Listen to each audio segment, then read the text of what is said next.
তো ওই শিডিউলে তো আমরা অন্য কোনো কাজ নিতে পারি না। সো ডেফিনেটলি আমাদের ডেমারেজ অনুযায়ী 50% অ্যামাউন্ট কেটে রাখা হবে। এটা হচ্ছে ইন্টারন্যাশনাল রুলস, যেটা অনেকে ফলো করে না, আমি ফলো করি আমার সাথে কাজ করতে হলে। ইন্টারন্যাশনাল ব্র্যান্ড প্রমোশনের রুলস এটা? না, ব্র্যান্ড প্রমোশনে না, যে কোনো আর্টিস্ট সেক্টরে, আচ্ছা আচ্ছা, যে কোনো সেক্টরে যখন আপনি কাজ করবেন, আপনার শিডিউল নেওয়া হয়েছে, তার মানে আপনি ওই সময়ে আর অন্য কোম্পানিকে শিডিউল দিতে পারছেন না, তার মানে ওই টাইমটা আপনার লস হচ্ছে। এবং প্রতিটা মিনিট আমার জন্য অনেক গুরুত্বপূর্ণ।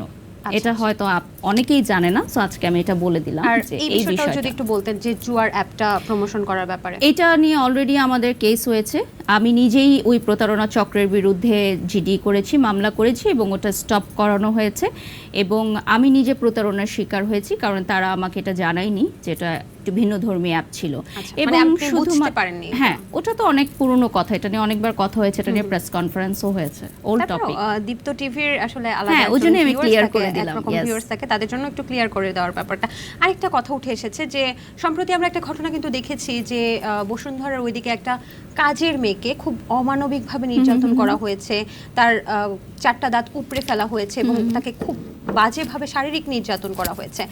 এবং যিনি করেছেন বা যার বিরুদ্ধে অভিযোগটা করা হয়েছে, তিনি একজন আসলে যতটুকু ভুল না করে থাকলে সেলুনের কোনো মালিক না, উনি সেলুনের মালিক না, ওনার বোন হচ্ছে সেলুনের মালিক, এবং এই সেলুনের আমি প্রমোশনও করেছি। এটাই তো আপনার নেক্সট কোশ্চেন হবে অবশ্যই। একদমই একদমই, সেই সেলুনের প্রমোশন আপনি করেছেন।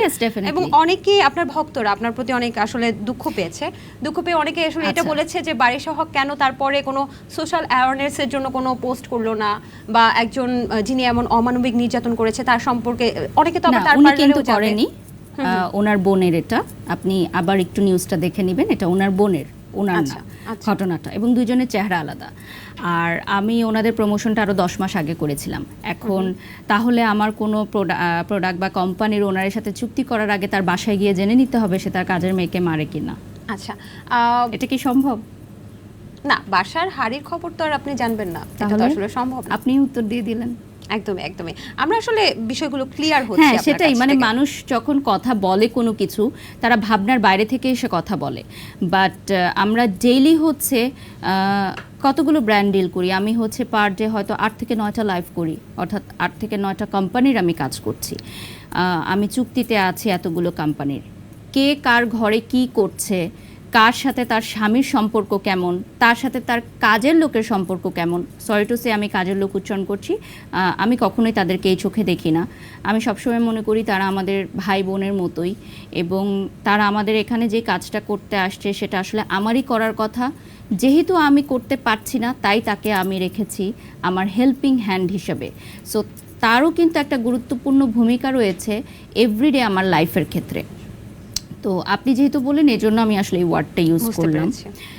তো আমার কাছে বিষয়টা খুবই দুঃখজনক লেগেছে, কিন্তু আমি কোনো পোস্ট কেন করিনি, কারণ আমি যখন সেই কর্ণধারের সাথে কথা বললাম পার্লারের বিউটি সেলুন ওনার সম্পর্কে, উনি আমাকে আসলে অনুরোধ করেছিলেন যে এই টপিকটা নিয়ে আপু আপনি কথা বলেন না, কারণ কথা বললে অনেকে নেগেটিভলি নিবে, জিনিসটা আরও বেশি ভাইরাল হবে। আর নিউজে কিছু কিছু জায়গায় ওনাকে মেনশন করা হয়েছে, কিন্তু আসলে উনি এটার সাথে জড়িত ছিল না। মানে ওনার বোন, এটা বোন হচ্ছে এটার মালিক, তাও আবার কাজিন, ওকে, নট যে আপন বোন। কিন্তু আপনার প্রমোশনে কি ওই নারী যার উপর উনি ছিলেন না, উনি কেন থাকবেন? আচ্ছা ঠিক আছে, আমরা এই বিষয়টা বুঝে গেলাম। পরবর্তীতে আমাকে যখন কেউ রিকোয়েস্ট